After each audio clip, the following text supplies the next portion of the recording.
Somos el IESMA y en esta oportunidad nos convoca la unidad didáctica Auditoría y Seguridad Informática. ¿Ok? Bien, somos de la especialidad de Análisis de Sistemas y en esta oportunidad pues vamos a desarrollar la actividad de aprendizaje, en este caso número 9, es decir, esta viene a ser nuestra 9ª semana. Estamos ya prácticamente a la mitad de lo que sería la unidad didáctica. El tema que vamos a abordar el día de hoy tiene que ver acerca de seguridad a nivel de aplicaciones informáticas. Bien, vamos a visualizar básicamente todo lo referente a algunas medidas de seguridad que debemos de considerar a nivel de algunas aplicaciones de software, como por ejemplo aplicaciones web o como por ejemplo aplicaciones de escritorio que pueden, digamos, estar expuestas a ciertas amenazas. Y en esa medida, pues vamos a ir revisando algunos niveles de seguridad que deberíamos de ir aplicando. Bien, seguridad entonces a nivel de aplicaciones informáticas.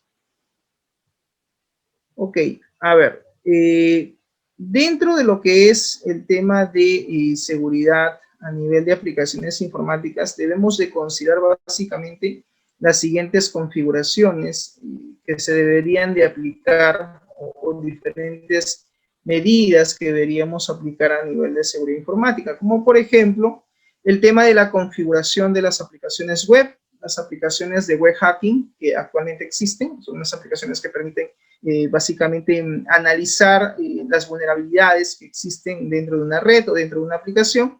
Y son aplicaciones que, así como nos detectan las amenazas o las vulnerabilidades, pues también pueden ser utilizadas para poder detectar estas vulnerabilidades y en cierta medida facilitar también el ataque. Todo depende de la intención con la que se utilicen estas aplicaciones. También están las amenazas que existen en cuanto a aplicaciones web. Por ejemplo, SQL Injection es una amenaza muy común, un ataque muy común que se realiza pues a nivel de aplicaciones web. También está el desarrollo de un ataque y algunas medidas de defensa que debemos también considerar, así como también algunas herramientas de hacking de lo que son aplicaciones web. Entonces vamos a ir revisando cada uno de esos temas a continuación. Bien, hablemos primero de lo que es los principios de seguridad, ¿no? Hemos hablado que en seguridad informática existen básicamente 3 principios claves, 3 principios fundamentales, ¿no? Que en este caso, pues, estos principios, estos objetivos son los que rigen la seguridad informática, ¿no? Y en ese sentido, la primera de ellas, pues, tiene que ver con el principio de integridad, es decir, donde la información deba de estar siempre íntegra, ¿no? Y también, pues, debe mantener el principio de disponibilidad, es decir, que esté siempre disponible o accesible para los usuarios dentro de la red que necesitan o desean, en este caso, tener acceso a la información. Y el otro principio que rige la seguridad informática es el principio de la confidencialidad, es decir, que la información que se tenga siempre sea dirigida o sea accesible al personal autorizado. No cualquiera debe tener acceso a información que es importante y que solamente compete, en este caso, a la empresa, ¿no? No a otros usuarios quizás no autorizados. ¿Ok? Entonces, esos son los 3 principios que nosotros debemos identificar y tener en cuenta que si queremos aplicar seguridad informática, todas las medidas, todas las técnicas que nosotros queramos aplicar deben de cumplir ese principio, esos 3 principios: integridad, disponibilidad y confidencialidad. Eso básicamente es clave en todo proceso de normativa, ¿no?, de seguridad que queramos nosotros aplicar. Bien, a ver, vamos a ver cada uno de ellos, como por ejemplo, ¿qué cosa es la confidencialidad? La confidencialidad hace referencia a que los activos del sistema informático solamente puedan ser modificados, actualizados o eliminados o borrados por personal usuario, ¿no? En este caso, autorizado.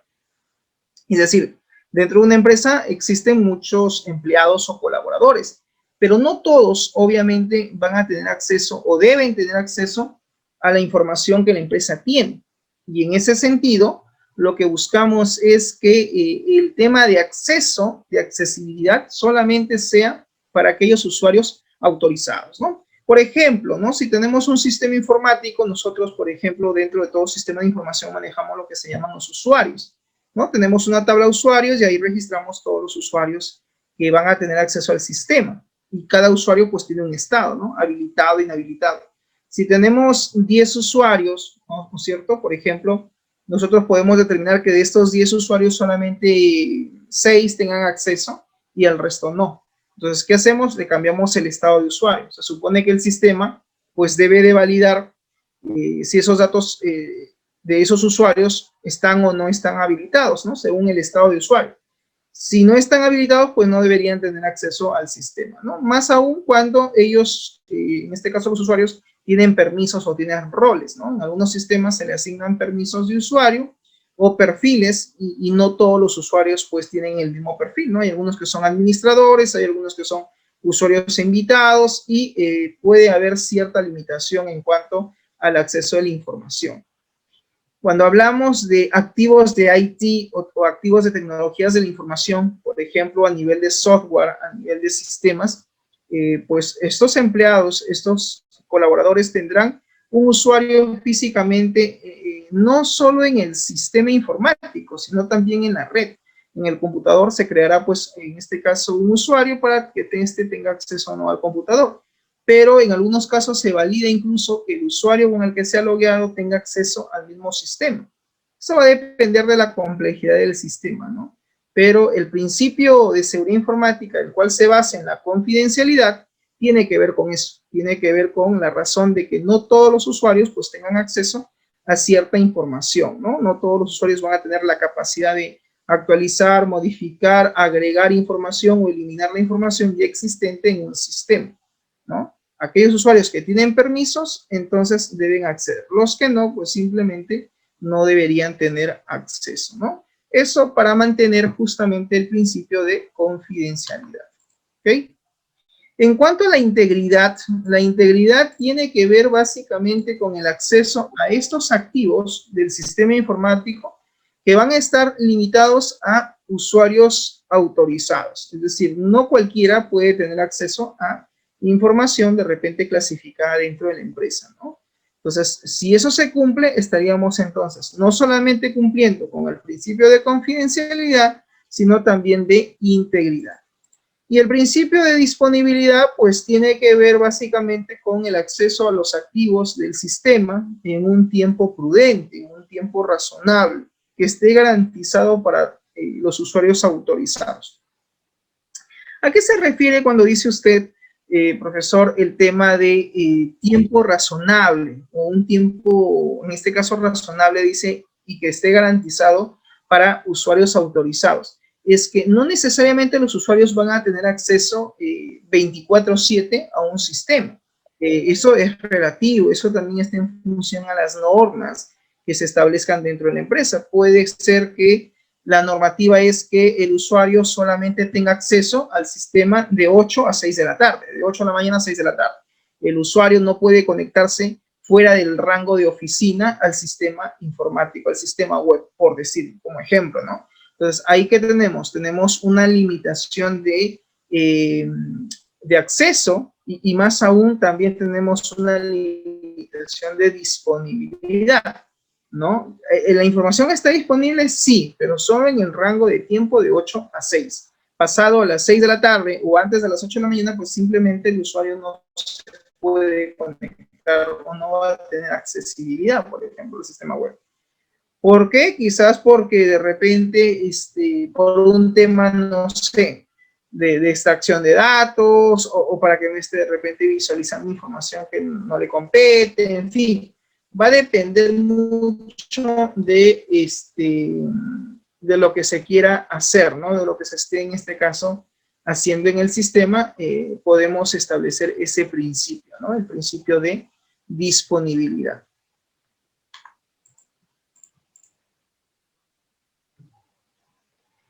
Bien, a ver, hay que identificar entonces los objetivos de seguridad en una aplicación. Si algo tenemos que hacer es básicamente que nuestra aplicación informática a la cual nosotros queremos implementar, ¿no? Debemos identificar cuáles son los objetivos o cuál es la finalidad en cuanto a la seguridad de ese sistema, para saber si el diseño o la implementación satisface al grupo de usuarios del cual van a tener acceso a dicho sistema, a dicha aplicación web, o a dicha aplicación móvil, o a dicha aplicación de escritorio. Definitivamente el Internet es un factor fundamental, primordial en el proceso de comunicación, y también un evidente, y sobre todo, ¿no?, el mal uso de los servicios, información que de repente pues, esté disponible, lo hace pues la Internet, ¿no? Porque el Internet es el medio, el canal de comunicación. Y definitivamente, como ventaja, como medio de comunicación, es el que hoy en día, digamos, más se utiliza. Pero también es un riesgo evidente, dice, potencial de acceso, de accesibilidad, ¿no? Porque muchos de los servicios informáticos que tenemos acceso o que accedemos vía web es gracias a la Internet, ¿no? A través de podemos tener acceso a la nube, al cloud, ¿no? En general, pues, todas las aplicaciones web deben de estar protegidas y aseguradas ante distintos ataques que hoy en día existen o que se dan, ¿no? En una aplicación web dividimos la seguridad básicamente en 5 elementos principales. Por ejemplo, uno de ellos es la disponibilidad, 2, la autenticidad, 3, la integridad, 4, la confidencialidad y 5, la trazabilidad. Estos 5 puntos podríamos denominar, profesor, principios de seguridad, sí, pero principios de seguridad para aplicaciones web. Lo que acabamos de ver en la lámina anterior son los principios de seguridad a nivel de seguridad informática, que son 3, ¿no? A ver, ¿cuáles eran? Los que han estado atentos, ¿cuáles eran los 3 principios que acabamos de mencionar hace un momento? ¿Cuál es el primero de ellos? A ver, Jerónimo. Disponibilidad. Ya, muy bien, disponibilidad, ¿qué más? Integridad, confidencialidad. Integridad y confidencialidad. Muy bien, Ramírez, excelente. Entonces, esos 3 principios, ya, anótenlos, ¿no? Confidencialidad, integridad y disponibilidad son los principios a nivel de seguridad informática de forma general. Y los principios de seguridad a nivel de una aplicación web, a nivel de un sistema web o un website o sitio web, son 5 esos principios. ¿Se sigue repitiendo la disponibilidad? Sí. ¿Se sigue repitiendo la integridad? Sí. ¿Se sigue repitiendo la confidencialidad? Sí. Pero también aparece 2 principios más, que tiene que ver con la autenticidad y tiene que ver también con la trazabilidad. ¿Ok? Entonces, esos son esos 5 principios que actualmente existen. Ok. Cuando hablamos de principios de seguridad en una aplicación web, ¿no? Son los que acabamos de mencionar. Veamos rápidamente en qué consiste cada uno de ellos, porque en cierta manera o en cierta medida nosotros ya sabemos en qué se basa la disponibilidad, ¿no? La capacidad de acceso a los servicios vía web, etc. La integridad es obtener la información íntegra sin que ésta sea modificada, es decir, que la información a la cual nosotros accedamos siempre esté disponible, pero sin perder su originalidad, es decir, sin perder, en este caso, el tema del origen de la información, que ésta no se vulnere. ¿no? Y la confidencialidad, pues, tiene que ver, obviamente, con el hecho de que la información sea accesible para usuarios autorizados, ¿no? No cualquiera puede tener acceso a cierta información que se considere importante o necesaria, ¿no? Como acá dice, disponibilidad es la propiedad o característica de los activos consistente en que las entidades o los procesos autorizados tienen acceso a los mismos cuando estos lo necesiten, cuando estos lo requieran. Si cuando un usuario necesita tener acceso a cierta información que se está manejando dentro de la aplicación web, cuando éste realmente accede a la información en el momento oportuno que lo necesita, podemos decir que la aplicación web cumple con su principio de disponibilidad. Pero si el usuario lo necesita la información ahora, ¿no? Y se conecta y la página web no carga, o sale un error de acceso, de conectividad, o se cayó la conexión, se cayó el servidor, pues obviamente no se está cumpliendo con el principio de disponibilidad de la información. Ahí tenemos ya un problema con el tema de disponibilidad como principio de seguridad a nivel de aplicaciones web. La autenticación es una propiedad o característica, dice, consistente en una entidad, es decir, quien dice ser o quien garantiza la fuente de la que proceden los datos, ¿no? ¿Cómo sabemos, por ejemplo, ¿no? Vamos a tomarnos a un ejemplo así simple, ¿no? Vamos a suponer que yo recibo, pues, la videograbación del joven Guisado. ¿Cómo sé yo que quien está exponiendo es Guisado y no es otra persona que está suplantando la identidad de Guisado? Y me dice, profesor, este es el video. Pues, ¿cómo yo garantizo que la videograbación, la explicación, la sustentación de su avance en su proyecto es realmente de él? Claro, yo lo sé a pesar de que obviamente de repente el estudiante no grabó con una cámara o no activó su cámara, pero ¿cómo sé yo que es él? Por el tono de voz, porque ya lo conozco. ¿Qué pasaría si yo fuera un docente nuevo que no los conozca a ninguno de ustedes y me llega una grabación sin la videograbación, donde vea pues el face, el rostro del estudiante? Yo puedo decir que de repente el trabajo no es de él, ¿o no? Entonces, no hay una forma de autenticar, digamos, la autoría de quien dice estar exponiendo. Por eso es que siempre en los trabajos se les pide que ustedes se graben para uno poder visualizar la grabación, ¿no? Obviamente uno escucha lo que ustedes dicen y obviamente el movimiento, el gesto de las palabras, de los labios, los ojos, la expresión facial, indica de que efectivamente eso no es la persona, ¿no?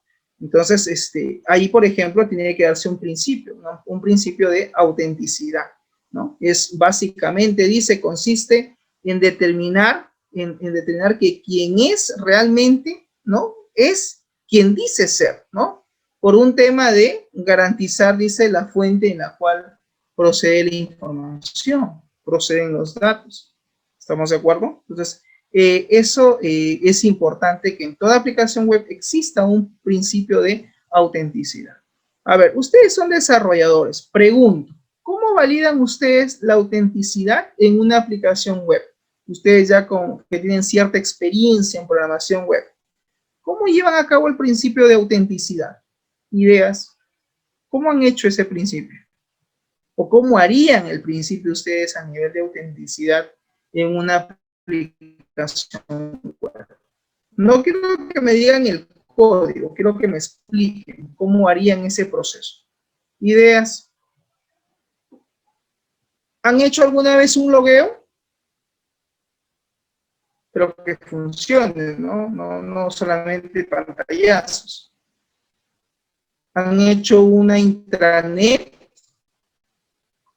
han logrado crear un login cuando tenían, por ejemplo, que ingresar a un mantenimiento, a un formulario, hacían, cargaban directamente el formulario del pedido o había un proceso previo de autenticación. A ver, Jerónimo. Tienes que ingresar o sea, lo primero que tienes que hacer es ingresar con tu usuario y contraseña, pues. No te creo, ¿en serio? Sí, de verdad.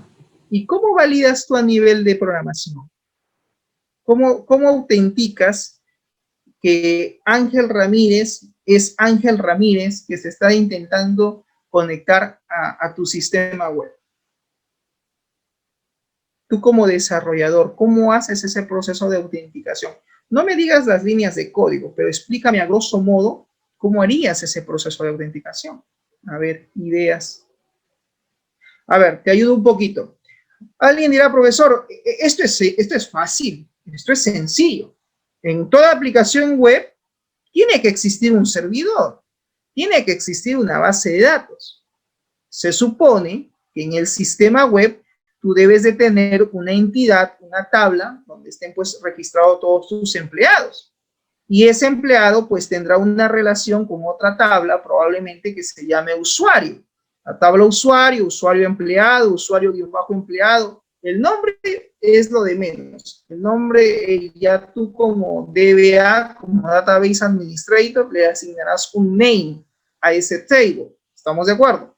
Punto 2. Entre el empleado y el usuario tiene que haber una relación. Y esa relación es de 1 a 1. Además, como parte de la autenticación, tú tienes que haber asignado, por ejemplo, una restricción del tipo unique para lo que es el código de usuario, de tal manera que no existan 2 o 3 usuarios con el mismo código registrado en la base de datos. Eso es principio de integridad de los datos para evitar redundancia o valores duplicados. Entonces, ahí, por ejemplo, en ese ejercicio o en esa situación ya estás aplicando integridad de datos. A nivel de base de datos, ¿cómo lo aplicas? Con el uso de constraints, con el uso de check, con el uso de unique, con el uso de un not null. Estás aplicando restricciones. ¿Para qué? Para validar la integridad de los datos. Tú dirás, profesor, sí, ya efectivamente yo tengo ahí registrados todos mis usuarios. No todos van a tener acceso al sistema y yo puedo controlar eso a través del estado de usuario. Perfecto. Tú dirás qué usuarios van a estar habilitados y qué usuarios van a estar bloqueados. ¿Estamos de acuerdo? Pregunto, si el usuario va a ingresar su user y su password, al hacer clic en aceptar, ¿cómo haces el proceso, de autenticación? Eso es lo que quiero que me expliques. ¿Cómo validas de que el usuario sea igual, el que se está ingresando sea igual a lo que existe en tu base de datos? Ideas, ¿qué utilizan? ¿Cómo hacen ese proceso de comparación? Ideas, ¿qué? ¿No tienen que hacer un query? ¿No van a hacer una consulta de datos? ¿Cómo validas que el usuario, por decir, ¿no? Vamos a suponer que el usuario se llama A. Ramírez 2021, realmente existe en tu base de datos. ¿No hacen una consulta de datos? Pregunto, ¿no hacen un query? No, obvio, pues tienes que hacer un select, ¿no? Construyes una instrucción SQL, ¿no? Digo select, selecciona el código del usuario, coma el password, from de la tabla, ¿no? ¿Cómo se llama mi tabla? Usuario empleado. Y luego, ¿qué hago? Establezco un where, pues, ¿no? Una condición. ¿Para qué? Para validar si es que el código del usuario, el parámetro que estoy enviando desde el website, es igual al valor que existe en la tabla. Una vez que pasas ese proceso, tienes que validar ¿qué? La contraseña, ¿no? Yo supongo que ese formulario web deberá ser lo suficientemente intuitivo. Profesor, no hay problema, el usuario pone su código de usuario y pone su contraseña. Primer paso de autenticación.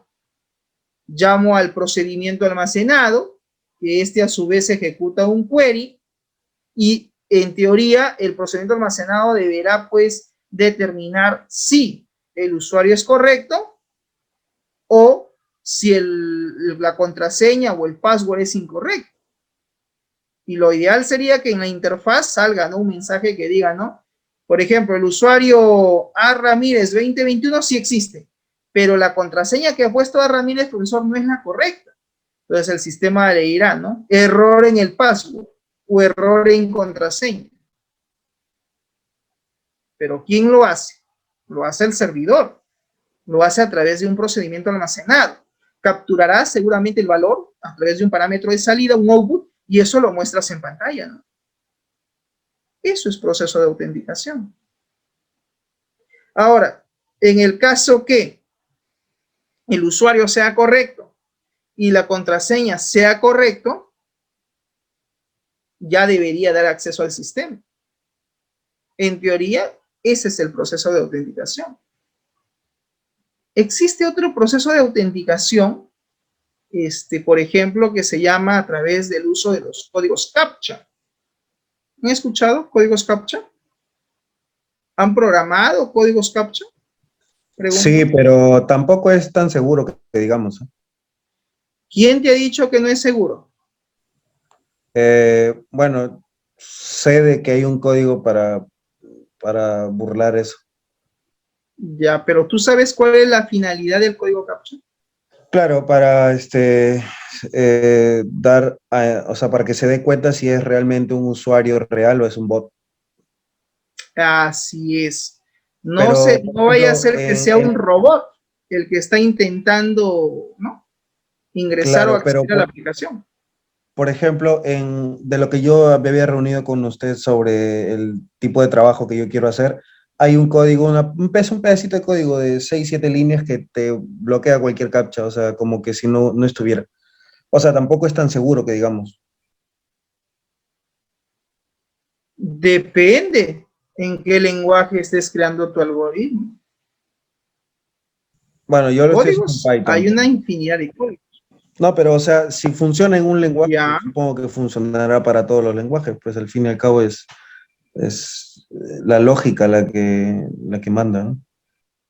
ajá.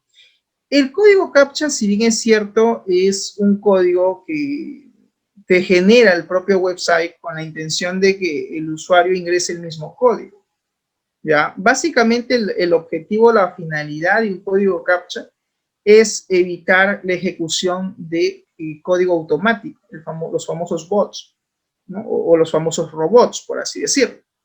Y obviamente para eso, digamos, validar de que quien está detrás de querer acceder a ese sitio web realmente sea una persona. El código CAPTCHA no es básicamente un elemento que te va a validar o asegurar, digamos, un nivel, pues, de seguridad lo más óptimo posible.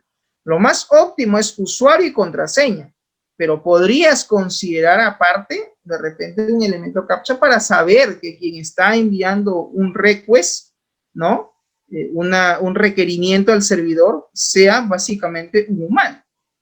Hay otro tipo de validación que es a través de la validación de imágenes, que seguramente han visto en más de una página, que te sale como 3 o 4 galerías de fotos o 5 fotos, ¿no?, aleatorias para que tú marques qué tipo de imagen es. Y eso también tiene como finalidad evitar que sea un bot el que se está ejecutando, un robot, por así decirlo. Y es básicamente una persona la que está. ¿Estamos? Entonces, el principio de autenticidad es clave en una aplicación web para, obviamente, validar que quien intenta ingresar realmente sea, ¿no?, la persona que dice ser. ¿Estamos? Entonces, esa era la pregunta que estaba formulando hace un momento, ¿no? ¿De qué manera ustedes, digamos, elaboran el principio de autenticidad en una aplicación web? ¿No? ¿Cómo yo en mi aplicación web valido este proceso de autenticidad? Pregunto, ¿alguna vez cuando han programado ustedes han hecho bloqueo de usuario? Cuando han hecho sus aplicaciones web, ¿han hecho bloqueos de usuarios? A nivel de login, a nivel de logueo. ¿Han realizado eso? Ustedes como programadores, ¿han hecho eso? ¿Se les ha surgido en la mente principio de autenticidad en una aplicación web? Yo lo propondría como un principio, como una norma, como parte de la normativa de seguridad. A 3 intentos fallidos se bloquea el usuario. Así, en una. 3 intentos fallidos y ese usuario queda bloqueado. ¿Por qué? ¿Por qué recomienda usted, profesor, que a 3 intentos fallidos el usuario se bloquee? Si es una intranet donde participan empleados, colaboradores, obviamente yo tengo que saber cuál es mi usuario y mi contraseña. Entonces, si yo a la primera me dice error, a la segunda error, entonces ya sé que si yo me vuelvo a equivocar, mi usuario va a quedar bloqueado. La cuenta queda capturada, como se dice, y ya no voy a poder tener acceso al sistema. Si un usuario su contraseña olvida, me corrijo, la olvida, lo que tendría que hacer es un change of password, un cambio de contraseña. Y el sistema después deberá hacer todo ese proceso de autenticación y validación. Quizás vía correo electrónico. O que le envíe la contraseña vía SMS. Aquellos que supuestamente están haciendo su proyecto innovador, vayan pensando, por ejemplo, en el principio de autenticación, de validación. Sería interesante que ustedes estén ante el jurado exponiendo y dicen, muy bien, nuestro sistema web tiene la capacidad de aplicar el principio de seguridad, ¿no? En informática a nivel de aplicación, con 3 principios, que tiene que ver la integridad y la autenticidad de la información. Si usted, por ejemplo, ¿no?, cambia de contraseña, la contraseña le llega vía mensaje de texto a ese empleado que está registrado en la base de datos, por ejemplo. Sería interesante, ¿no? Entonces, registras un nuevo empleado, ¿no?, del jurado mismo, lo toma sus datos, y inmediatamente se le genera la contraseña y le llega de repente a su vía móvil, a mensaje de texto, o con copia de repente a su correo electrónico, para que él después se loguee y acceda a la aplicación. Y frente a un intento de saboteo o a un intento de querer vulnerar el acceso, el logueo, que la aplicación pues haga el bloqueo, ¿no?, respectivo. Sería interesante. Después de 3 intentos fallidos, el usuario queda bloqueado. Que el empleado se contacte con el administrador del sistema para que le... ¿Estamos de acuerdo? Entonces, eso sería una medida, ¿no? Una medida de repente que ustedes podrían aplicar a nivel de una aplicación web. El otro principio tiene que ver con el principio de integridad. Esto tiene que ver con, básicamente, dice, las propiedades o características que consiste en que el activo de información no haya sido alterado de manera no autorizada.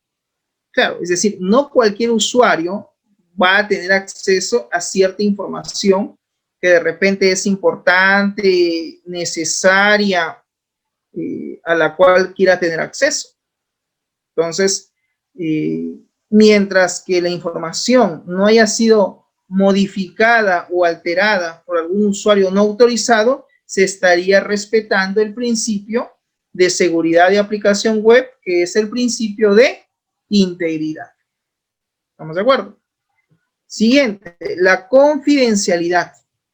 La confidencialidad es aquella propiedad o característica, dice, consistente en donde la información ni se pone a disposición ni se revela a individuos o a entidades o a procesos no autorizados.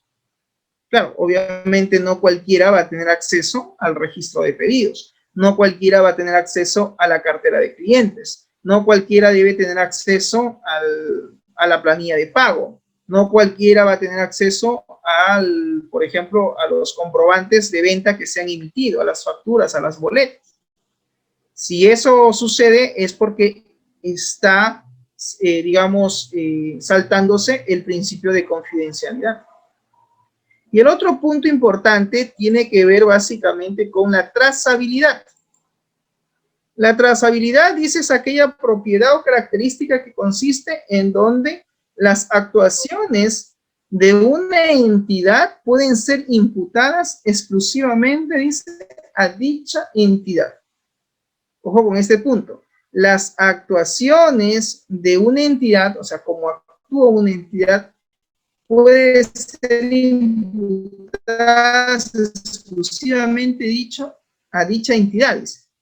O sea, significa, ¿no?, que cualquier acción, en el caso de TI o cualquier sistema, hablando a niveles de software, ¿no? Todas las acciones, todas las ocurrencias que se den, pues deben de dar dentro de ese mismo ámbito, ¿no? Dentro de ese mismo entorno.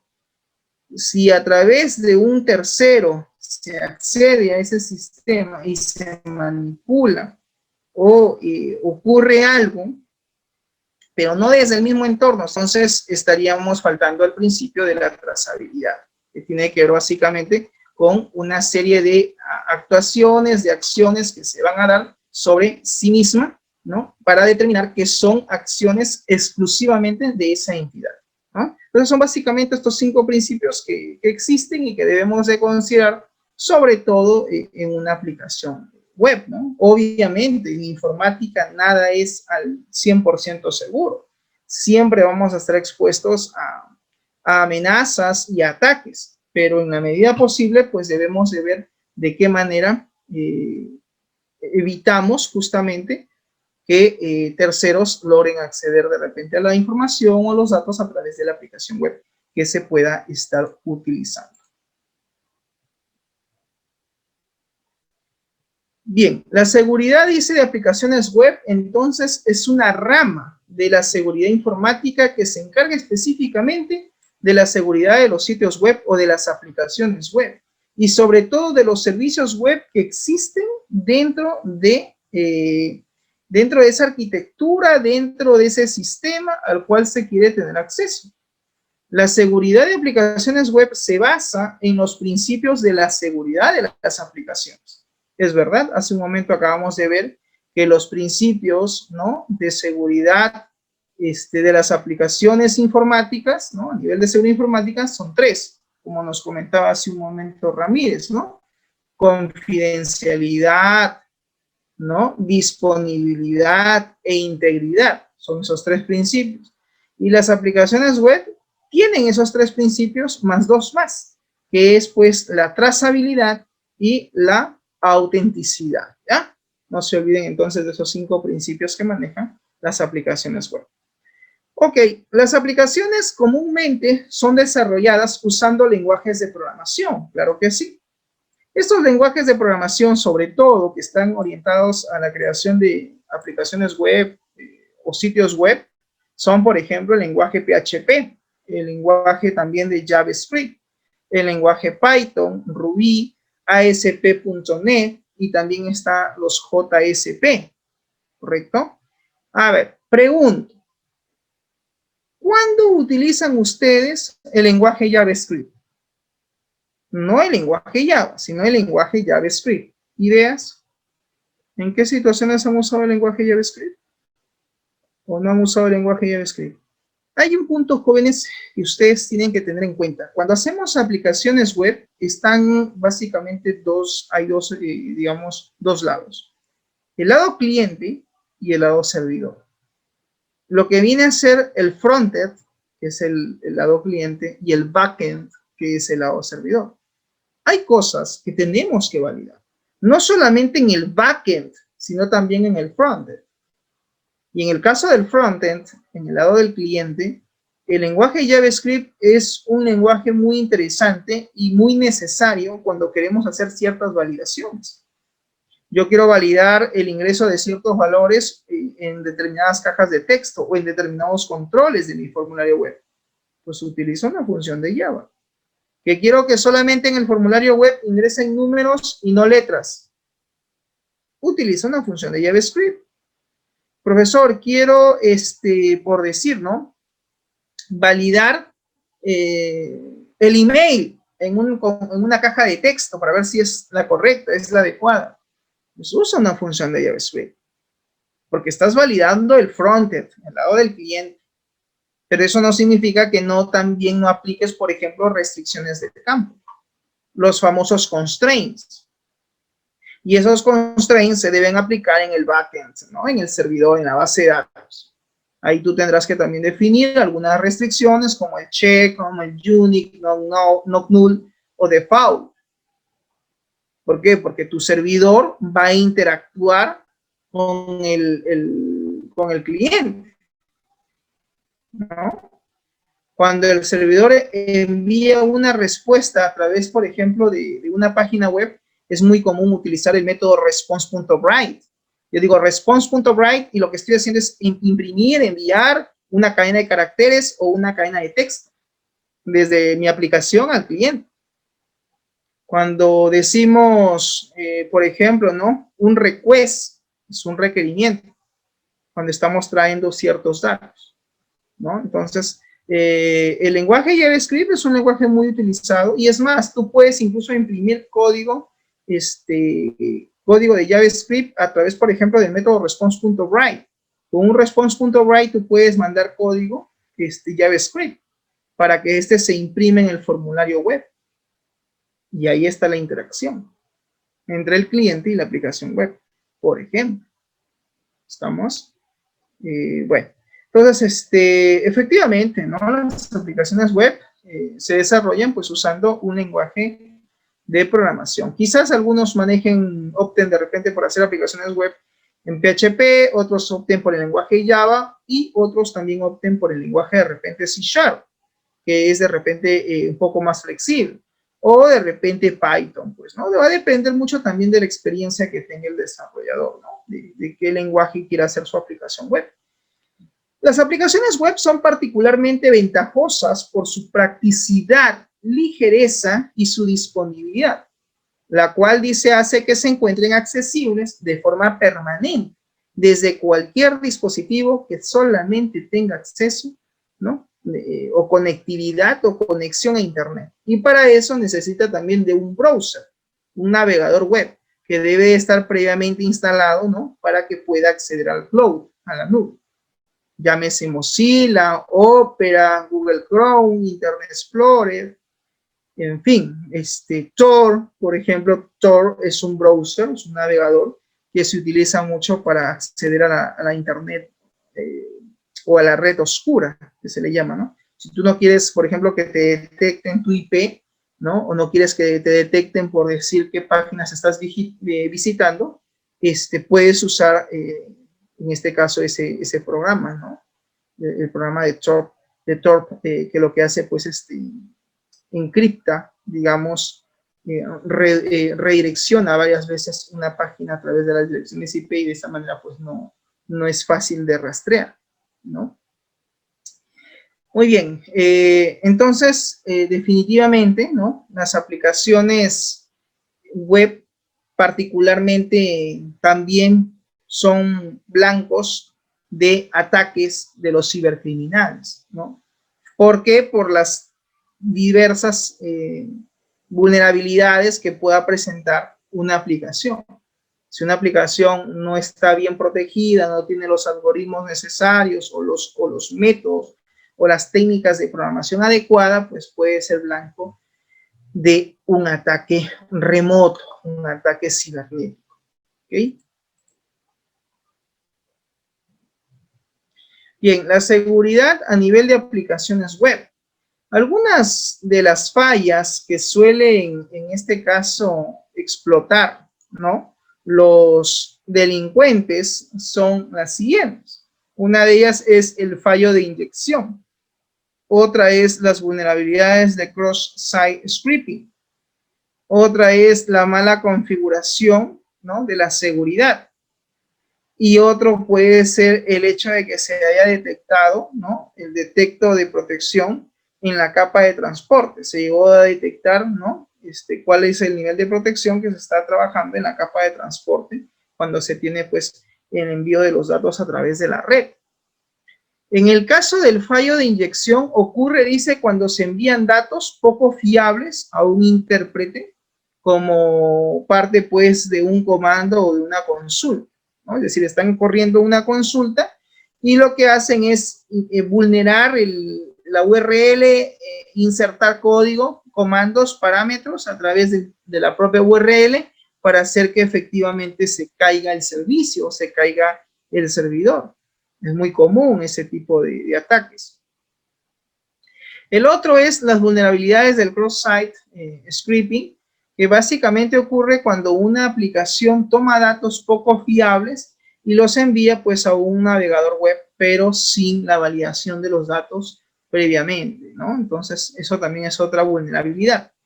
La mala configuración de la seguridad también ocurre cuando los servidores de aplicaciones o los servidores web, inclusive también los servidores de base de datos y de otras plataformas, pues no tienen una configuración segura, ¿no? Adecuada, correcta, ¿no? Y que haya sido pues previamente implementada.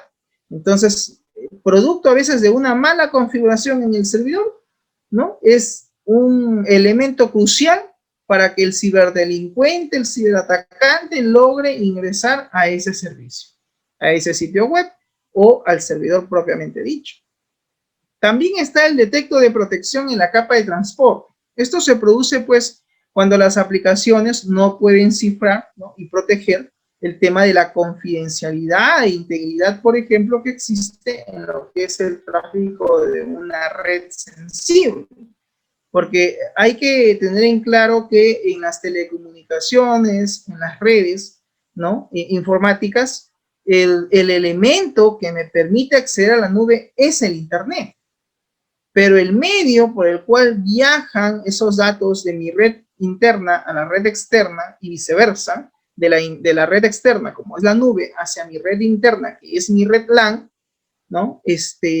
Pues es la propia red. Mi propia configuración de red es el elemento clave porque es a través de ella donde se van a establecer las comunicaciones. Y en el modelo OSI, si tú recuerdas, pues hay elementos o capas. Y una de ellas es la capa de transporte, cuando viajan los datos a través de la red. Si un dato, ¿no?, es capturado, interceptado por algún atacante, pues puede ver qué es lo que se está enviando. Si, por ejemplo, no se tiene el principio de cifrado de datos. Entonces, ustedes recuerdan cuando hablábamos de criptografía, en lo que es seguridad informática, ¿no? La criptografía simétrica o asimétrica.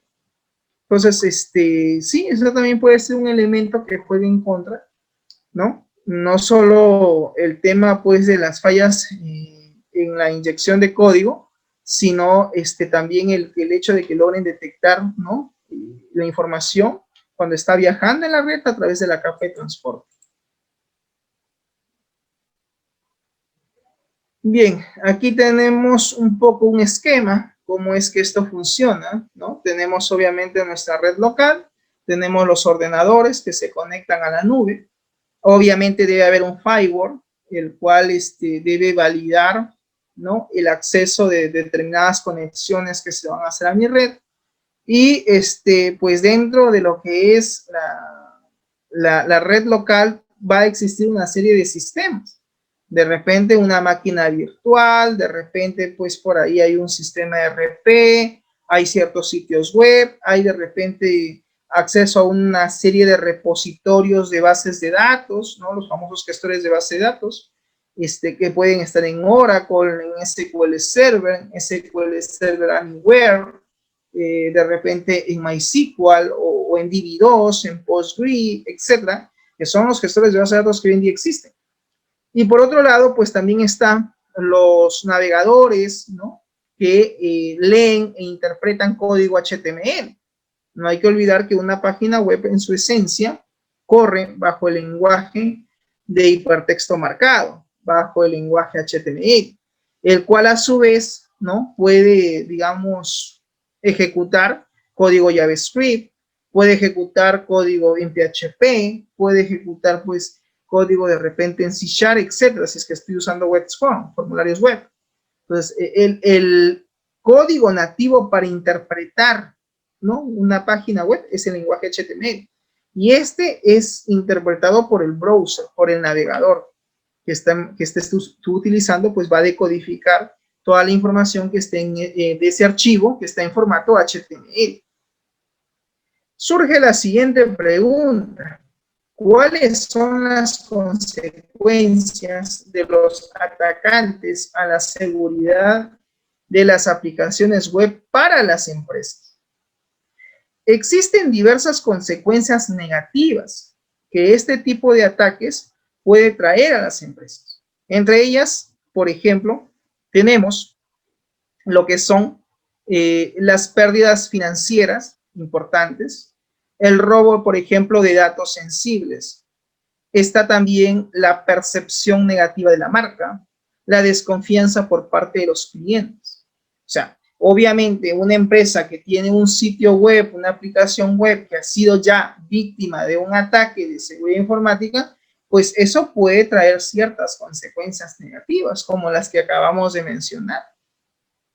Por suerte, existen pues una serie de medidas que se pueden tomar, ¿no? Con las cuales pues estas empresas pueden disminuir los alcances frente a cualquier ciberataque que atente efectivamente contra la seguridad de sus aplicaciones web.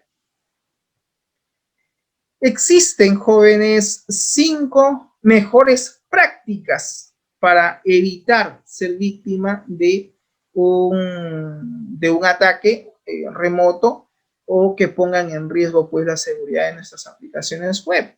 Vamos a ver rápidamente cuáles son estas 5 mejores prácticas, ¿no? Dice, la era de la información ha impulsado a las empresas a extender sus actividades y servicios hacia un mundo digital a través del uso, obviamente, de las aplicaciones web. La seguridad de aplicaciones web se ha transformado en uno de los temas de mayor interés para los profesionales encargados de velar por la seguridad informática y también por la seguridad de la empresa, ¿no? En todo el mundo hay especialistas que se dedican de lleno al tema de seguridad informática, ¿no? Y lo que buscan es poner en buen resguardo estas aplicaciones web que están constantemente corriendo y ejecutándose en la nube. Una primera recomendación o mejor práctica es llevar a cabo una evaluación de los riesgos. Es decir, debemos evaluar cuáles son los principales riesgos a los cuales podría estar expuesto nuestro sitio web o nuestro sistema web. Se debe, dice, tomar en cuenta, ¿no? Para ello y sobre todo evaluar cuáles son aquellos factores más propensos que pueden causar cierto impacto negativo en cuanto a la seguridad de las aplicaciones web. Como por ejemplo, el hecho de que nuestra página web pueda ser rastreada. El tema también de la accesibilidad, la rastreabilidad, el nivel de sensibilidad de los datos manejados en nuestra propia aplicación y también considerar quiénes serán los usuarios que van a tener acceso a este sistema web. No cualquiera puede tener acceso. Entonces también hay que considerar lo que yo les decía, ¿no? Al inicio de la clase. Manejen lo que se llama el principio de logueo, ¿no? Usen de repente procedimientos almacenados que validen los datos. Una buena norma política es que el usuario cada 3 meses cambie de contraseña, sería lo ideal. De repente en algún proceso o formulario que ustedes tengan que validar, pueden de repente usar, no sé, un código CAPTCHA o en todo caso el uso de imágenes, ¿no? Validación por imágenes. ¿Eso ayuda las imágenes, selección de imágenes como validación? Sí, porque a veces crean algoritmos que lo que hacen es intentan ejecutar varias veces el mismo proceso. Entonces todavía no hay, digamos, un código suficiente que pueda igualar la imagen que se está preguntando y pueda pasar ese filtro, ¿no? Eso es una medida. No digo que sea la única y que sea la más eficiente, pero no hay gestión que la que no se hace, ¿no? Entonces también hay que considerar eso. Después del proceso de identificación, lo más recomendable es básicamente priorizar los factores de mayor impacto para proceder a establecer qué estrategias son las que debemos de establecer para evitar que los riesgos que hemos evaluado realmente se ejecuten o sucedan, ¿ya? Eso también hay que considerar. El segundo punto es establecer estrategias contra entradas dañinas de usuarios. ¿Cómo es esto? Dice, debemos asumir que las entradas de usuarios son seguras, ¿no? El asumir que las entradas de usuarios son siempre seguras o son seguras es un error, pues evita que se tomen las precauciones necesarias. Para proteger las distintas aplicaciones informáticas dañinas, quizás ¿no? Se aplican ciertas reglas. ¿Cuáles son, profesor, estas reglas que debo yo de considerar frente a lo que es como las estrategias, ¿no? La definición de estrategias contra entradas dañinas. A ver, uno de ellos dice, nunca reproduzca entradas de usuario no filtradas. Es decir, cuando tú tienes una entrada de datos, primero valida, filtra, que el usuario que se ha identificado, que accede al sistema, es realmente quien dice ser, ¿ya? Esto también va a depender, jóvenes, de la información a la cual se quiere acceder, de la complejidad de la misma.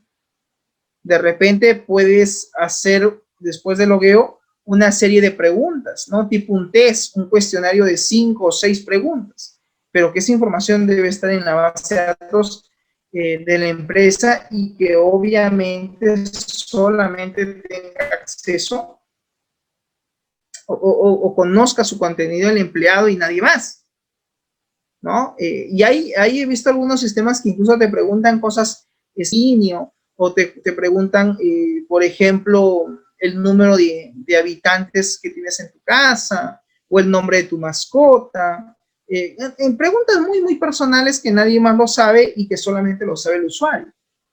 Y eso también podría ser una medida de validación. Si falla en alguna de las respuestas, inmediatamente se aborta el acceso, se sale del sistema y se bloquea el usuario, así de radical, ¿no? Va a depender, como yo digo, del tipo de validación que nosotros queramos aplicar sobre determinado proceso del cual estamos sistematizando. Es una idea, no digo que necesariamente tenga que ser así, pero es una idea. Bien, siguiente, nunca almacenes entradas de usuarios no filtradas en una base de datos, obviamente, ¿no? Si el usuario, quien dice ser, no ha sido validado previamente, simplemente no se debería almacenar en el database. Siguiente, si deseas aceptar HTML de un usuario, debemos de filtrarlo manualmente. En su filtro definimos explícitamente los elementos que deben de aceptarse y qué elementos no. Si es posible, no almacenes información confidencial en una ubicación accesible o como muchos programadores recurren al uso de las cookies, ¿ya? Tengan cuidado porque mucha de la información se almacena en las cookies cuando se tienen formularios que se tienen que ingresar datos, ¿ya? Entonces, esa también es una recomendación.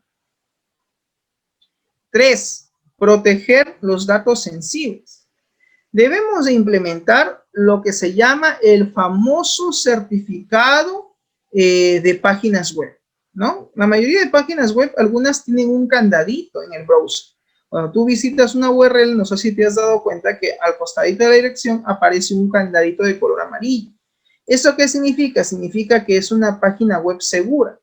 A eso se le llama cifrado SSL, que es una estrategia vital pues a la hora de proteger aplicaciones que manejen datos sensibles. Otra forma de proteger la información es configurando el servidor web para que redirija de forma automática todas las peticiones que se ejecuten a través del protocolo HTTP a diferentes páginas cifradas. De esta forma, podemos evitar que la contraseña o el ID, el identificador del usuario, ¿no? Se pueda transmitir de forma clara o de forma legible, ¿ya? Entonces, esto del cifrado SSL también es importante y se debe de considerar en una aplicación web, porque le va a dar la seguridad al usuario que la página web que está visitando, pues es una página web segura. Siguiente, desarrollar un sistema seguro de restablecimiento de contraseñas. ¿Es necesario, profesor, que nosotros también manejemos un sistema de restablecimiento de contraseñas? Sí, claro que sí, porque frente a un logueo en una aplicación web que puede haber previamente un bloqueo de usuario, en algún momento el usuario va a querer restablecer, recuperar su contraseña. Y aquí, por ejemplo, puede ingresar su usuario, ¿no? Y aquí hay un código CAPTCHA. Y aquí yo, por ejemplo, le podría decir al compañero Murrugarra, ¿no? Que hace un momento me decía, no, pero el código CAPTCHA no es del 100% falible, porque hay códigos que se permiten de repente vulnerar, etc. Y has pensado en un código CAPTCHA, en un código CAPTCHA no leíble, sino auditible, por así decirlo. Un código CAPTCHA que lo reproduzca, ¿no? Que yo no visualice el código, sino al hacer clic en el, de repente en el, no sé, en un icono como un parlante, qué sé yo, pues, ¿no? Que como un micro, como un auricular, reproduzca, por ejemplo, el computador, el código que se está generando, ¿no? Entonces, eso un bot no va a hacer, ¿no? Un bot no creo que tenga la capacidad de descifrar lo que está diciendo el audio, ¿no? Tiene que ser necesariamente un ser humano el que haga clic, escuche, y lo que logró entender, lo coloque ahí en el texto, el famoso código CAPTCHA para validar, ¿no? O como medio de verificación, ¿no? De que el dato que está enviando es correcto. El código CAPTCHA no es una especie de contraseña, no, es un elemento nada más de confirmación de datos. Es como decir sí acepto. Si tú quieres hacer de repente una validación mucho más exacta o precisa, podría ser el uso de código QR. Eso sí es interesante. Que la aplicación de repente, ¿no? Si es que tengo mi aplicación web y tengo mi aplicación móvil y el cliente quiere hacer una operación vía web, pues la aplicación web le genera el código QR, yo abro mi app móvil, ¿no? La escaneo, la detecto y me da el acceso. Y ya no tengo que estar logueándome, por decir, ¿no? O me logueo y me pide aparte el código CAPTCHA. Si no tengo el móvil o no tengo la aplicación instalada, entonces simplemente no me va a dar acceso. Ahí sí tendríamos un punto a favor en cuanto, por ejemplo, a la validación de datos, ¿no? Como parte de la autenticación o verificación. ¿Estamos de acuerdo? Ahí se los dejo como, digamos, punto a considerar, ¿no? Sería interesante que en sus aplicaciones web, no sé, de repente de su sistema, dependiendo del tipo de sistema también que estén haciendo, puedan hacer una especie de autenticación o validación de repente con códigos QR, ¿no? En el caso que estén usando pues una aplicación multiplataforma, donde haya pues un módulo web y una app móvil a utilizar. ¿Sería interesante? Sí. ¿Hay nivel de seguridad? Claro que sí. Y tiene cierta innovación, ¿no? Al tener pues esa tecnología a validar en un sitio web. Muy bien. El punto 4 nos dice desarrollar un sistema seguro de restablecimiento de contraseñas o de password. Normalmente dice los sistemas de restablecimiento de contraseñas están basados en preguntas personales, preguntas íntimas. ¿Ya? Atención, Tufiño. Si este es el caso de tu aplicación web, lo mejor es que establezcas un sistema en el que las preguntas sean difíciles de acertar o de adivinar. Al crear este sistema, se procura que la opción de restablecimiento de contraseña no revele si una cuenta es o no es válida, para así evitar la enumeración de los nombres de usuario, ¿no? Esa validación tiene que ser de forma interna y el restablecimiento nunca debe mostrarse aquí en pantalla, sino vía correo electrónico o vía mensaje de texto. Sería lo ideal. Sería excelente si pueden ustedes programar una aplicación de ese tipo, pues en buena hora. Aquí tenemos la pregunta, ¿no? Hay dos preguntas, dice question one, ¿no? Of two, ¿no? Pregunta 1 de 2, ¿no? Y ahí dice, ¿no? ¿Cuál fue el nombre de su mejor amigo cuando fue un adolescente, ¿no? Ya ustedes manejan inglés mejor que yo, ¿no? What was the name of your best friend as a teenager? O teenager, creo que se pronuncia. Entonces, ahí lo que le está diciendo es de por sí la pregunta está en inglés, ¿no? No sé si los usuarios, pues, manejen inglés. Si saben inglés, lo van a poder interpretar, ¿no? Dice, ¿cuál fue el nombre de su mejor, ¿no? Best friends, ¿no? De su mejor amigo cuando fue joven. Ahí responde, ¿no? ¿Cuál es su dream job? Dream es sueño, job es trabajo. ¿Cuál es su trabajo soñado? ¿No? Entonces ahí responde, ¿no? Entonces Esas respuestas que pueda proporcionar el usuario debe existir en la base de datos. Debe haber un banco de datos con las respuestas de cada usuario para que cuando se valide efectivamente lo que ingrese el usuario haya un proceso de autenticación. ¿Ok? Muy bien. La quinta mejor práctica, ¿no?, es utilizar una herramienta de seguridad de aplicaciones web. Se recomienda, dice, automatizar la detección de vulnerabilidades de las aplicaciones web de la empresa mediante una herramienta tecnológica, es decir, mediante una herramienta informática. Existen muchas soluciones, dice, capaces de efectuar dicha tarea. Pero si lo que se busca es una solución integral que permita tener visibilidad, ¿no?, total sobre los activos que componen la infraestructura de la empresa, pues se recomienda adquirir la poderosa Tenable.io. Tenable.io es un escáner de seguridad que es capaz de ofrecer un mapa completo de todas tus aplicaciones web. Anoten esa aplicación, Tenable.io. Y lo que hace es proteger, pues, las aplicaciones web de la empresa. Es una herramienta, así como otros recursos que estén contenidos, ¿no?, y que estén activos, pues, dentro de la nube o en la nube propiamente dicho, ¿no? Entonces, Tenable puede ser una herramienta de software muy interesante porque lo que va a hacer es escanear, pues, ¿no?, todas las vulnerabilidades, todo, ¿no?, toda la red de la empresa. Y ahí, pues, vamos a poder ver qué aplicaciones están corriendo, ¿no?, o ejecutándose, ¿no? Muy bien.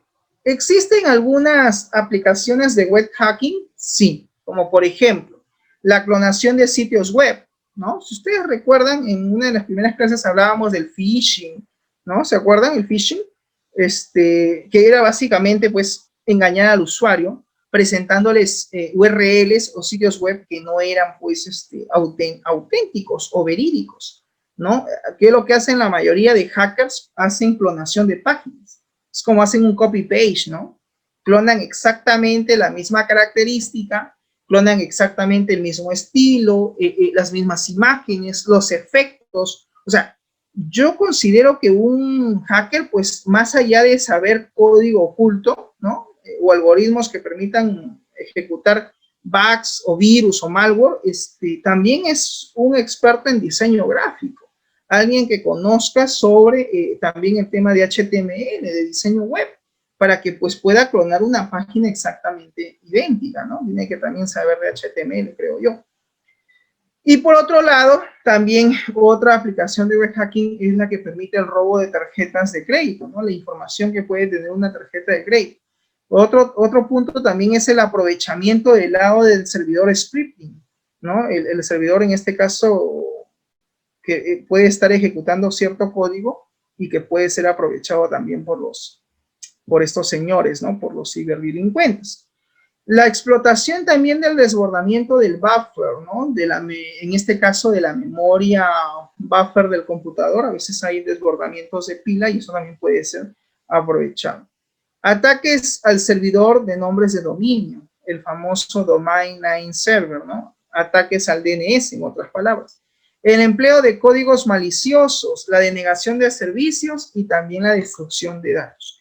Todos estos elementos forman parte de las aplicaciones de web hacking que se ejecutan, ¿no?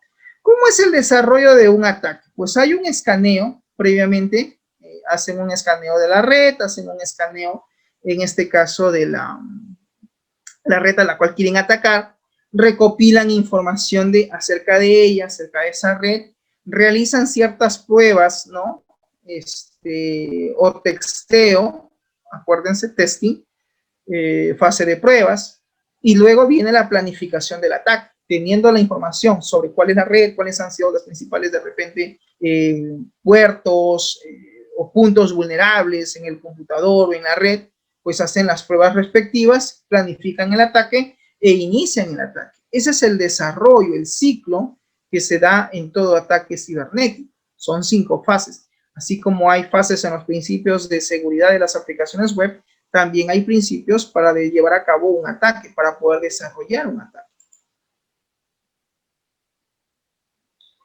Bien, en cuanto al uso de algunos lenguajes de aplicaciones, por ejemplo, están los ataques que se hacen mediante código SQL, los ataques a la shell, los ataques, por ejemplo, mediante código HTML, los ataques LDAP, los famosos LDAP, ¿no? Entonces, hay muchas formas, ¿no?, de vulnerar los sistemas, es verdad.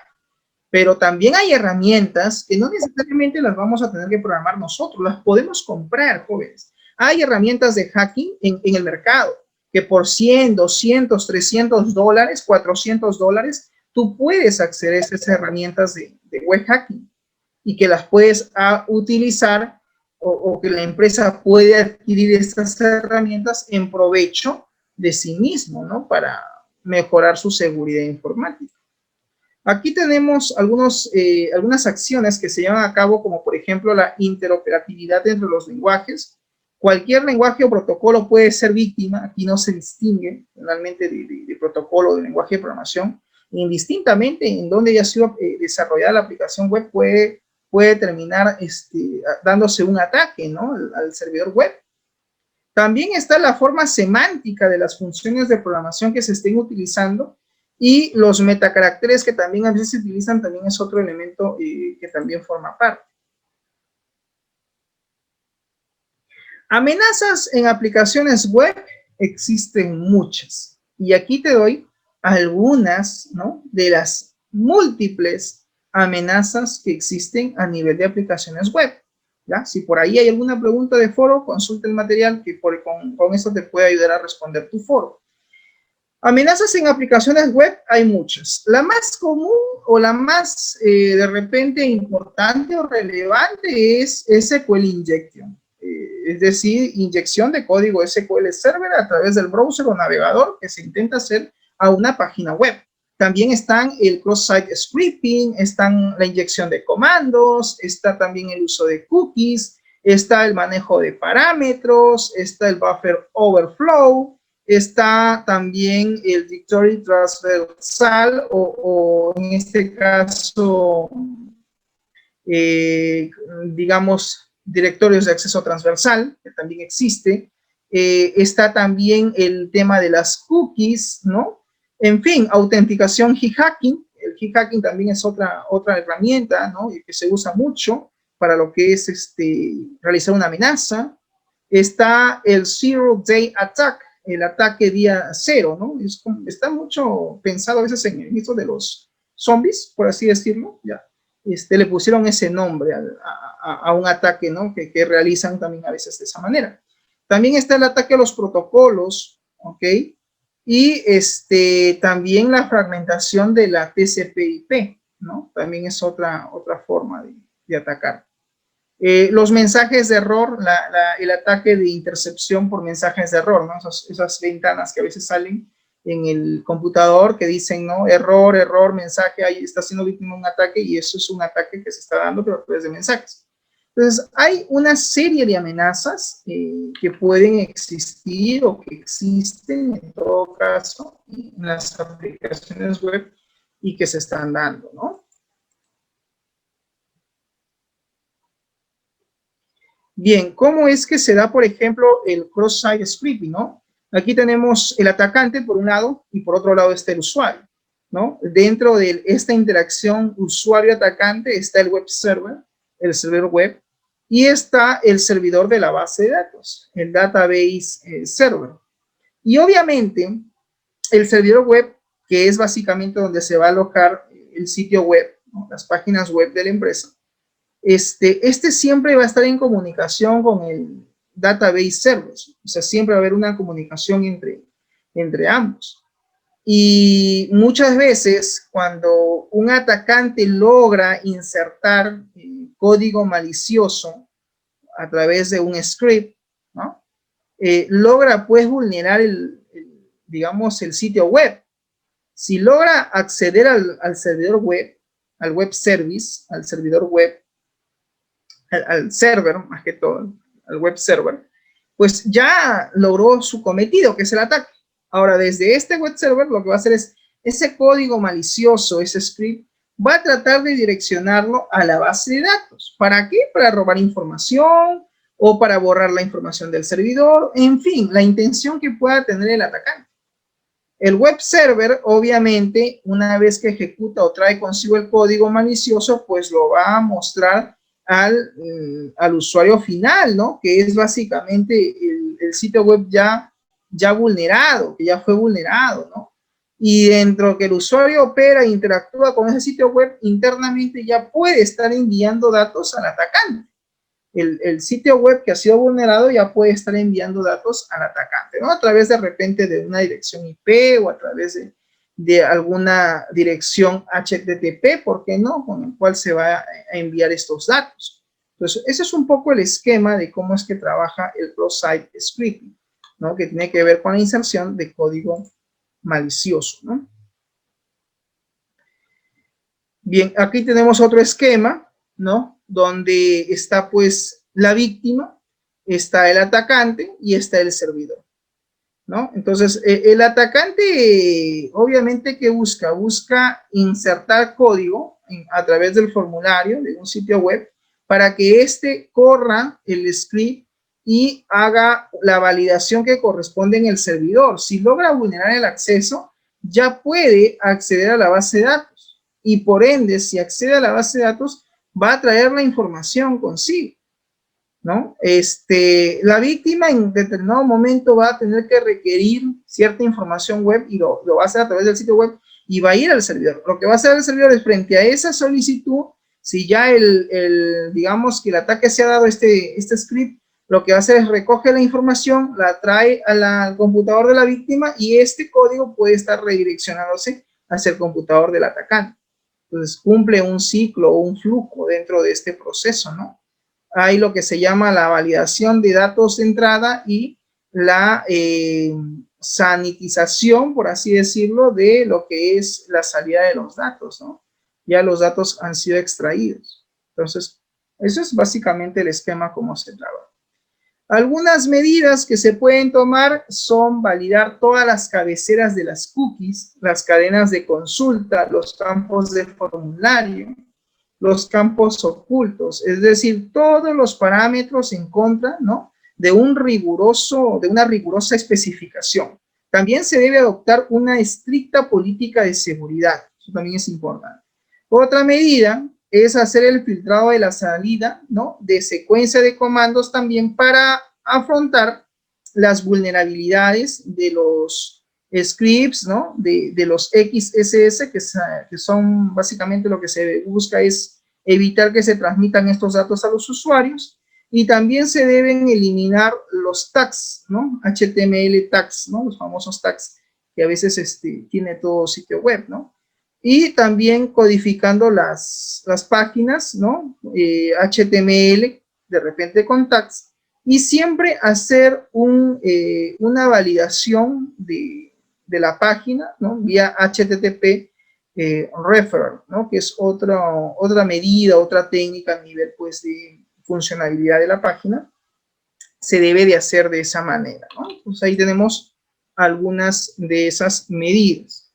El SQL Injection es otra técnica que también lo utilizan mucho los atacantes, y aquellos que saben SQL, bienvenidos, porque este es el tema de repente que van a entender de repente mejor, porque la inyección SQL generalmente ocurre cuando se le pide a un usuario una entrada como por ejemplo su nombre de usuario, el famoso User ID o el código de usuario. Y en lugar pues de un nombre de ID de usuario, el usuario le da una declaración SQL que ejecutará sin saberlo en su base de datos. La inyección SQL es una técnica de inyección de código que puede destruir, atención, una base de datos.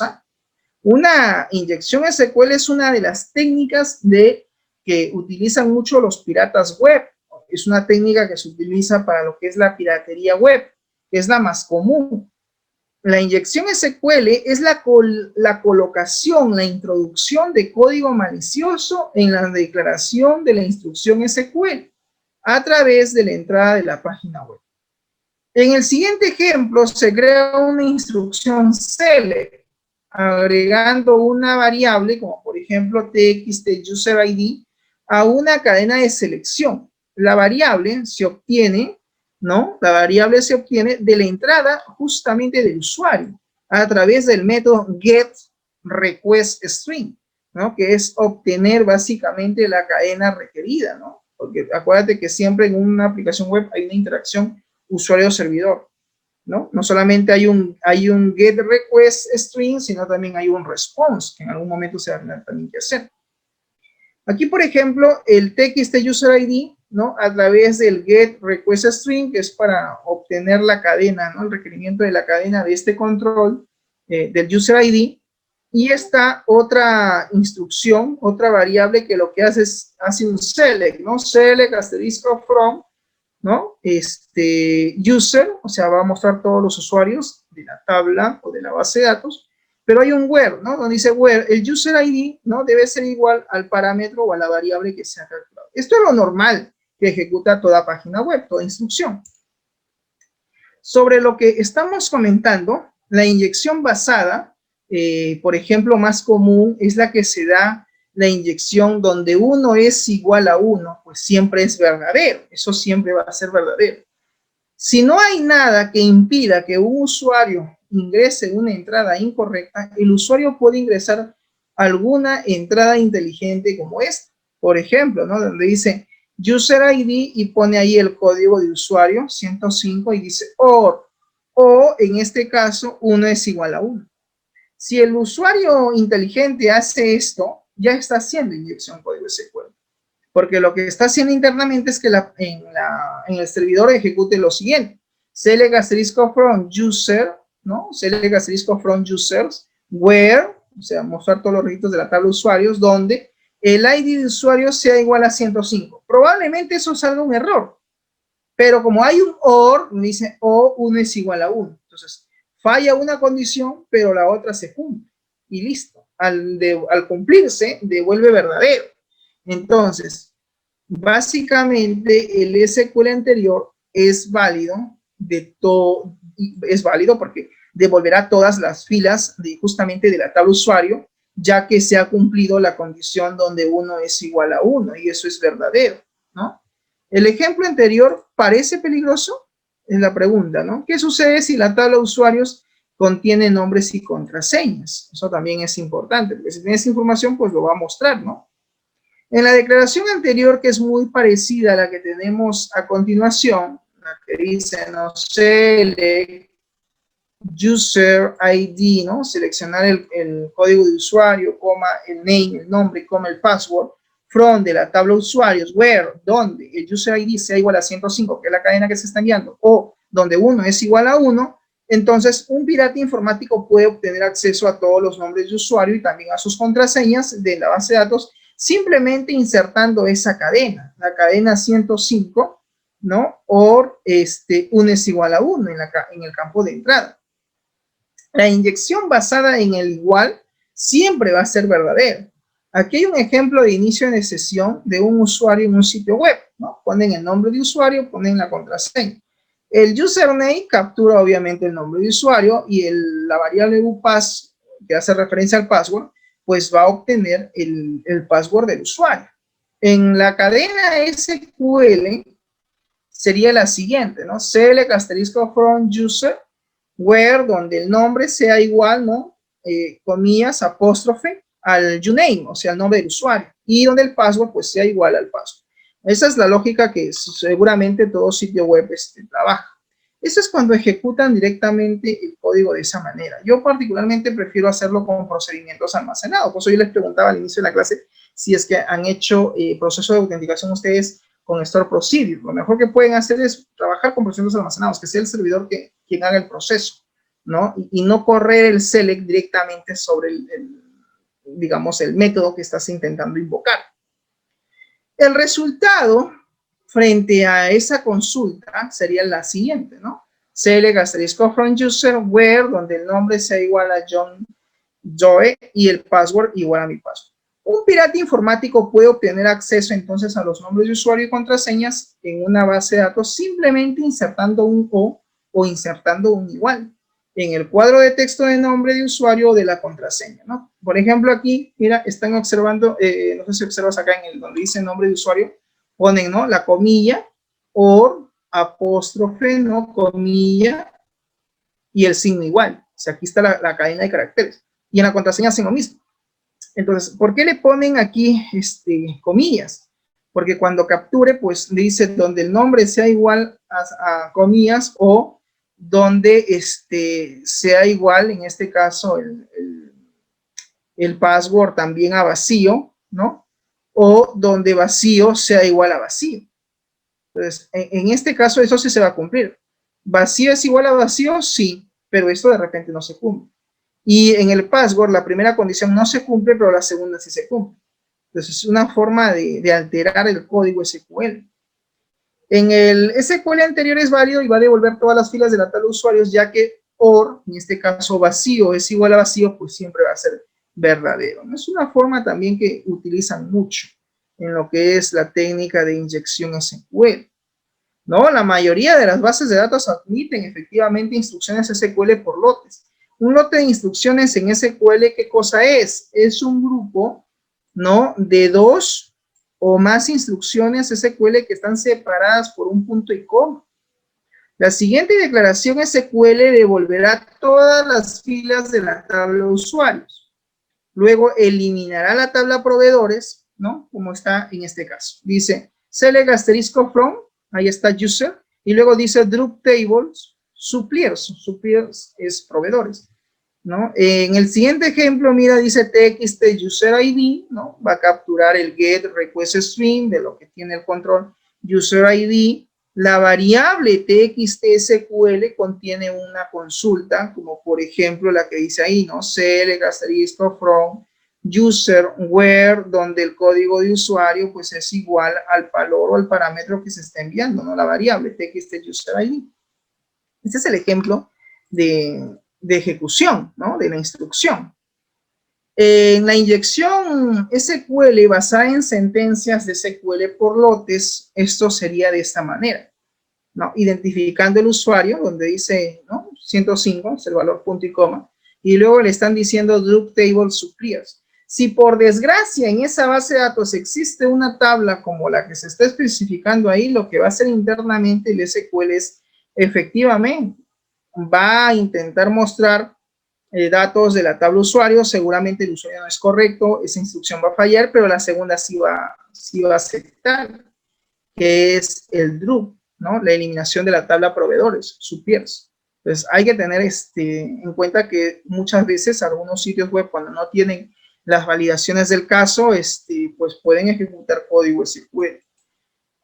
Para proteger un sitio web de la inyección SQL se pueden usar parámetros SQL. Los parámetros son valores que se agregan a una consulta en tiempo de ejecución de manera controlada, ¿no? Por ejemplo, aquí están declarando en ASP.NET, ¿no? Que es un lenguaje de programación a través de C#, donde por ejemplo dicen, ¿no? txt user ID es igual al get request string user ID, el control obviamente, y la variable txt SQL pues ejecuta la consulta donde dice, ¿no? Select asterisco from user where, donde el user ID es igual a arroba, y luego están colocando pues un valor, ¿no? En este caso 0, y con una comilla, ¿no?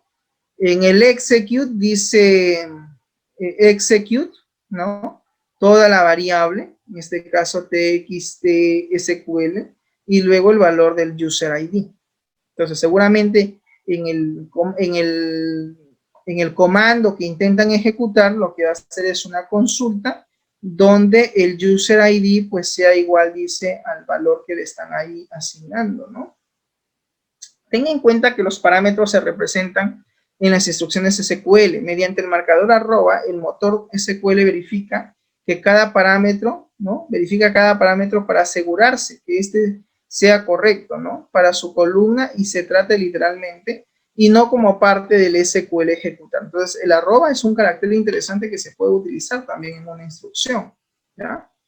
que queramos nosotros validar.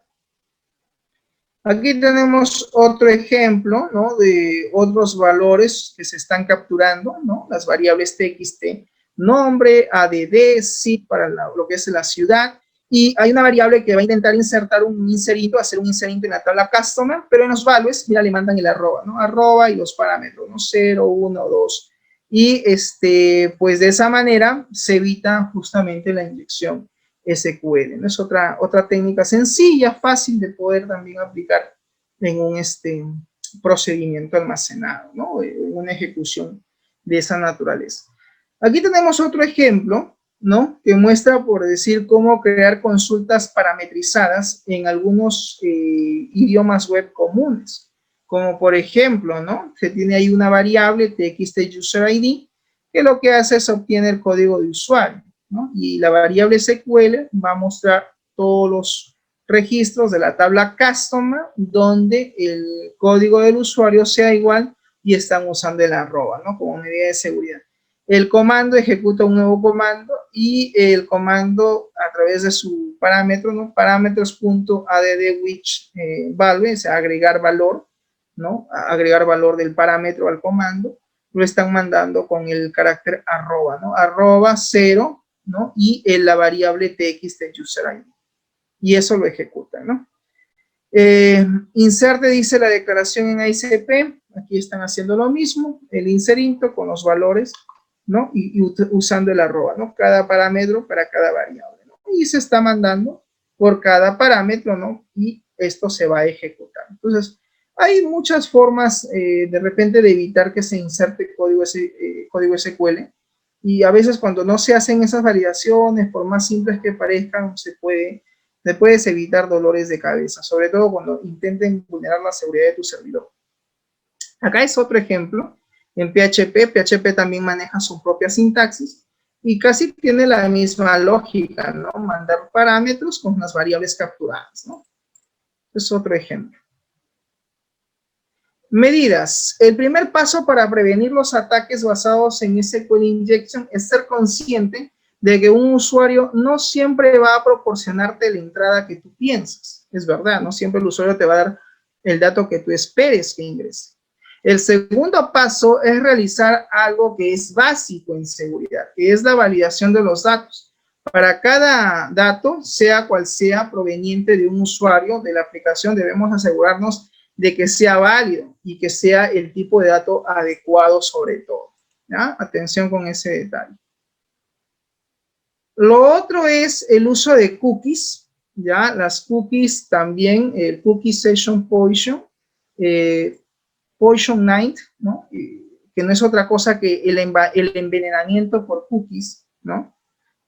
Cookies Poison Night, ¿no? Algo así se pronuncia. Es básicamente la modificación de una cookie, ¿no? Información personal de una computadora de un usuario en la web por un atacante, y lo que busca es obtener información no autorizada sobre el usuario. ¿Para qué? Para fines tales como el robo de la identidad. El atacante puede usar la información ¿para qué? Para abrir cuentas de usuario o para obtener datos de otras cuentas existentes del usuario. Las cookies almacenadas en un disco duro, en el caso del computador, mantienen fragmentos de información que permiten justamente a los sitios web que se visitan autenticar su identidad.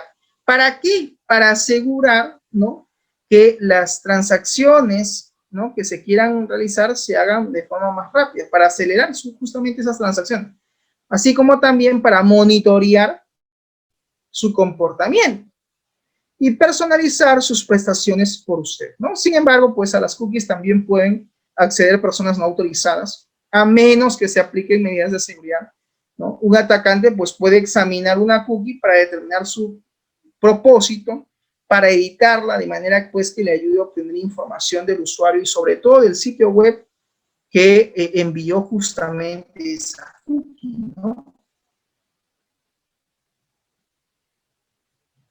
Para protegerse contra el envenenamiento de las cookies, los sitios web que los deben, básicamente se deben de proteger, ¿no?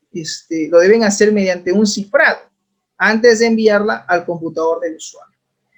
La plataforma de Active Application Security de Ingrian Networks, por ejemplo, este es un medio para proteger las cookies. Cuando las cookies pasan a través de una plataforma, ¿no? La información confidencial se cifra.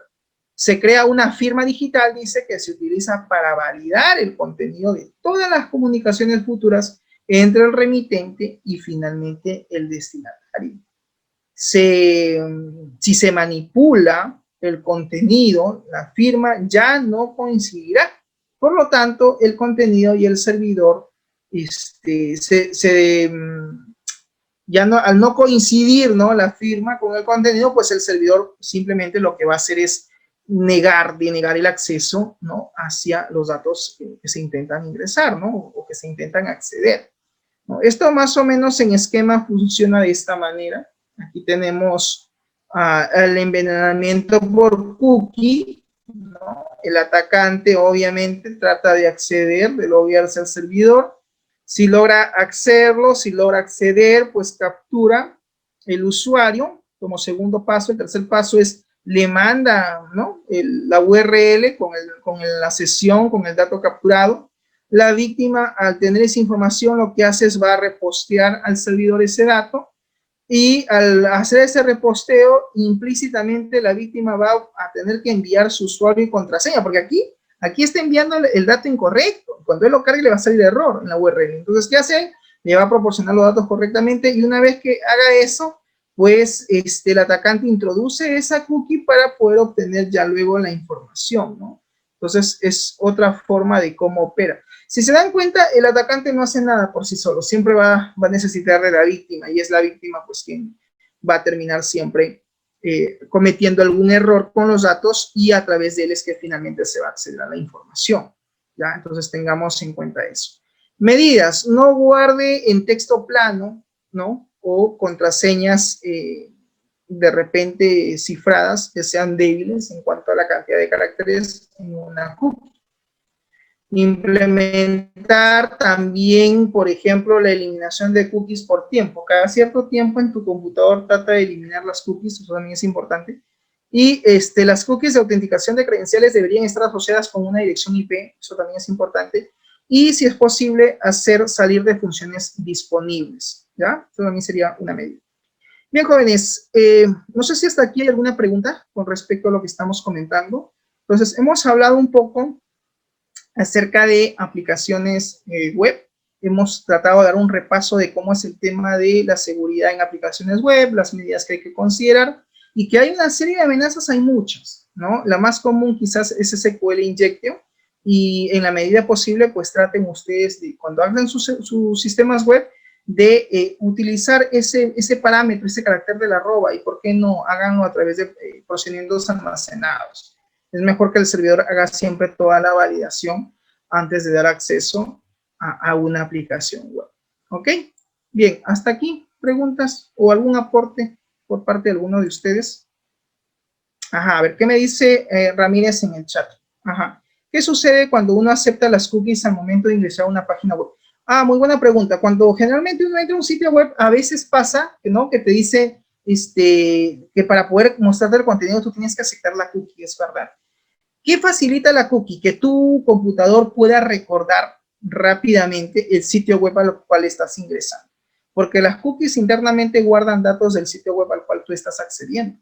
Guarda la URL, guarda la fecha de acceso, los elementos por los cuales estás navegando.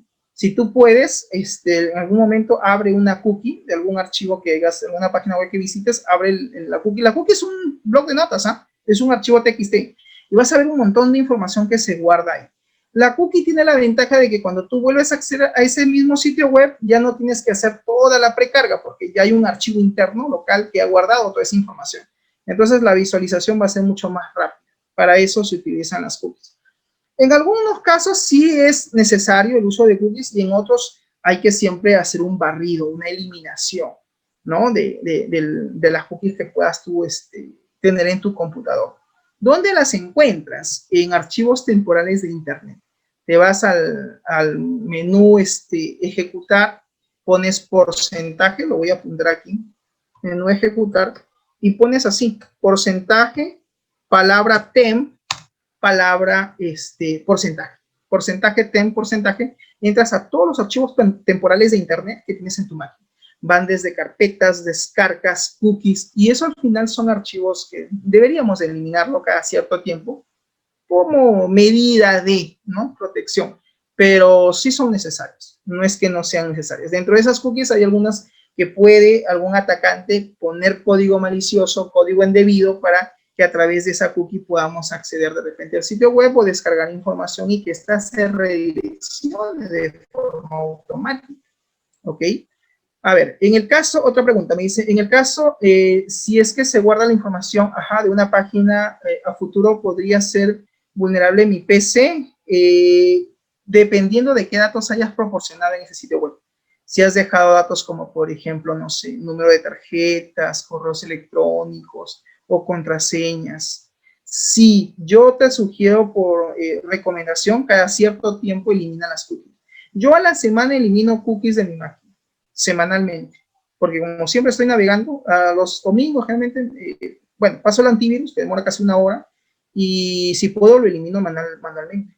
Windows R, botón, te va a abrir la ventana de ejecutar y pones ahí temps, temps, porcentaje, temp, T-E-M-P, te lo escribí en el chat, ya, y al acceder vas a entrar a archivos de internet. Todos esos archivos en realidad son, incluso hasta los programas, también se crean pequeños archivos en buffer y se generan y se tienen ahí en la máquina. Y eso pesa, porque al final ocupa también espacio dentro del disco. Entonces, si pueden, sí, eliminen. No se queden con archivos temporales.